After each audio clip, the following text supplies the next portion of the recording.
نحمده ونصلي على رسوله الكريم اما بعد فاعوذ بالله من الشیطان الرجیم بسم اللہ الرحمن الرحیم۔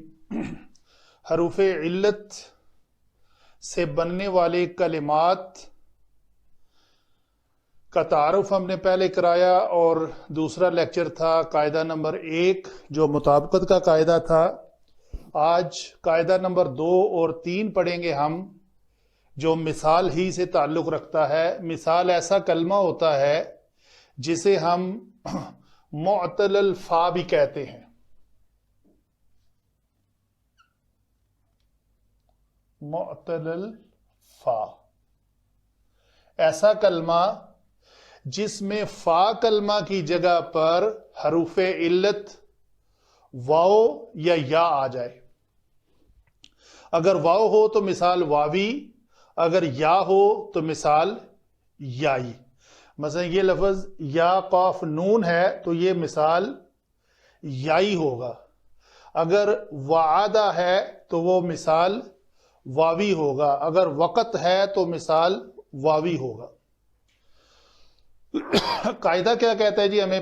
2 نمبر قاعدہ، جو مصدر شرط ہے کہ مثال واوی ہو سے فعل یا فعل کے وزن پر ہو، اور اس کے فعل مضارع سے واو گری ہو۔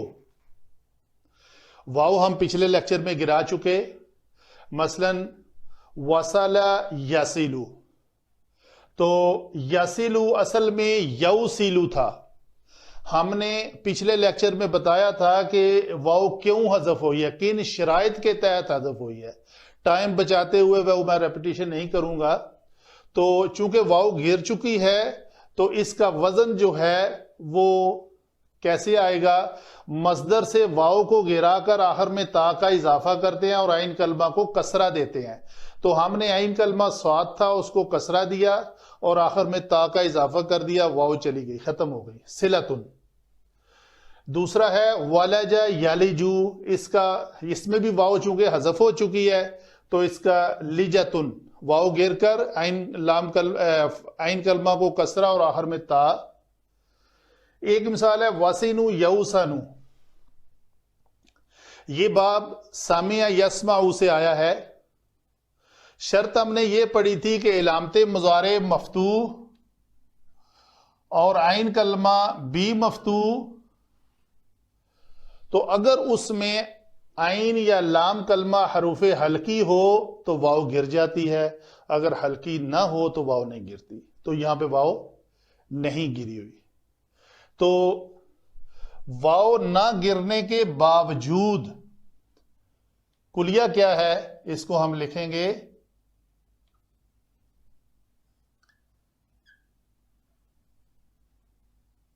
استثناء۔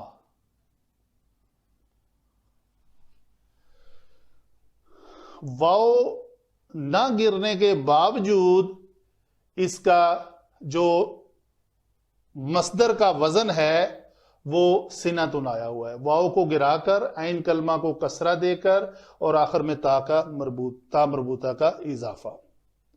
یہ مثال کون سی ہے؟ آیت الکرسی کی مثال ہے۔ اگر آپ وہ پڑھیں لا تأخذہ سنۃ ولا نوم، اونگ، اس کا معنی ہے اونگ۔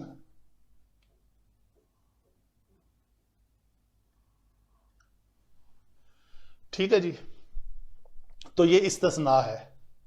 ساتھ ہی ایک مثال ہم نے پچھلے لیکچر میں ڈسکس کی تھی، وجل یوجل، اس میں علامت مضارع مفتوح، عین کلمہ بھی مفتوح، عین اور لام کلمہ میں کوئی حرف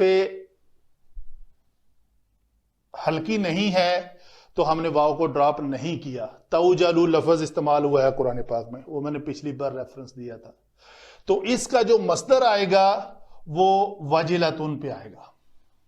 وجلتن لفظ جو ہے وہ استعمال ہوا ہے قرآن پاک میں۔ میں آپ کو آیت کا ریفرنس دے دیتا ہوں۔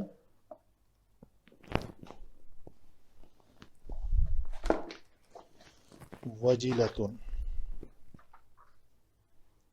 سورۃ المؤمنون آیت نمبر 60.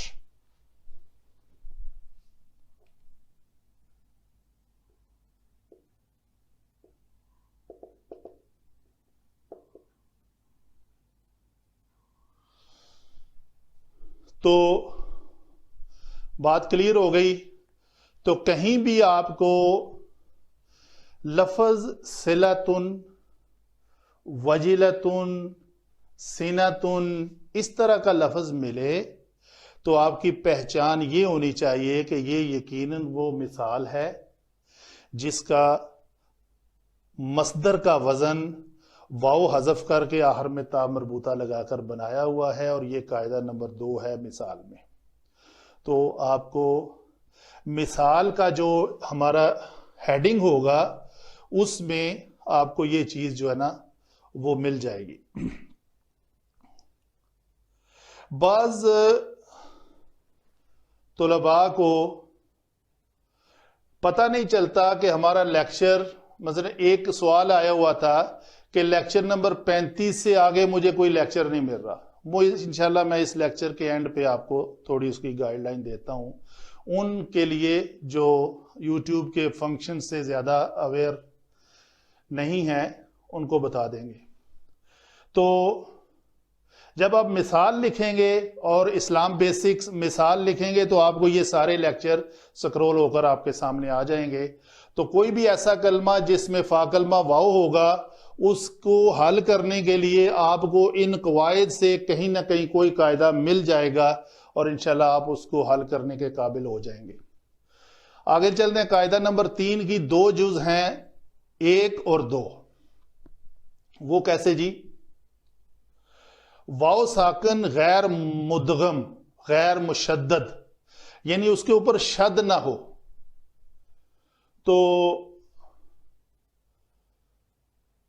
کسرہ کے بعد یا ہو جاتی ہے. واو ساکن غیر مشدد، کسرہ کے بعد واو ہو جاتی ہے. یہ آپ کے لیے آسان جملہ ہے. میوعاد لفظ تھا اسم اعلیٰ کے وزن پر، یہ اس میں ظرف مکان کے وزن پر بھی استعمال ہوتا ہے. تو میعاد ہو گیا. کیسے؟ یہ وعادہ کے لفظ پر مفعال کے وزن پر میوعاد بنا.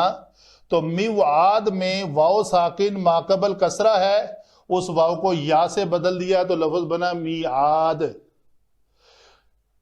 انک لا تخلف المیعاد. مبقات وقت سے مفعال کے وزن پر مبقات بنا تو واو ماقبل کسرہ کی وجہ سے، واو ساکن غیر مشدد ماقبل کسرہ کی وجہ سے یا ہو گیا میقات. سورہ واقعہ میں آتا ہے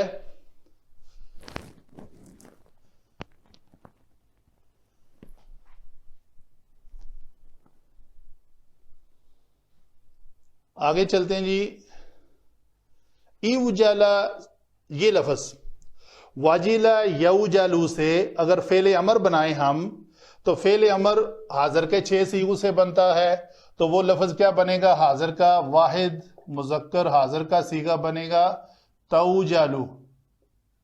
توجلو سے آپ علامت مضارع حذف کر کے ایک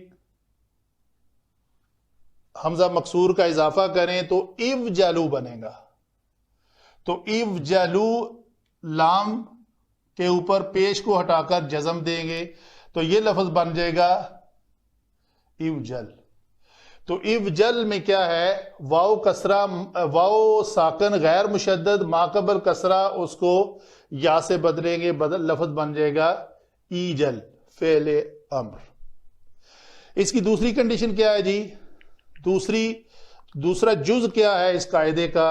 یا ساکن غیر مدغم یعنی غیر مشددہ ضمہ کے بعد واو ہو جاتی ہے. مثلا یا قاف نون کو باب افعال سے لیں تو ایقنا یقینو سے یوقینو ہو جائے گا. یہ یا ساکن ہے، غیر مشدد ہے، ماقبل پیش کی وجہ سے یہ لفظ یوقینو ہو گیا. ٹھیک ہے جی. اسی طرح یسرا کو اگر لیں گے، ایسرا ایک یہ یا کی ہی مثال ہے.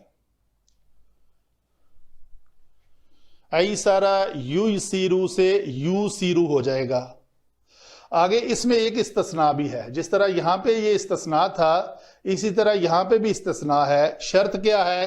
اس میں تفضیل ابیدن کی جمع فعلن کے وزن پر ہو تو وہ بویدن جو ہے وہ بیدن ہو جائے گی، نہ کہ اس یا کو، نہ کہ اس پیش کی وجہ سے یا کو واو میں بدل کر بودن کریں.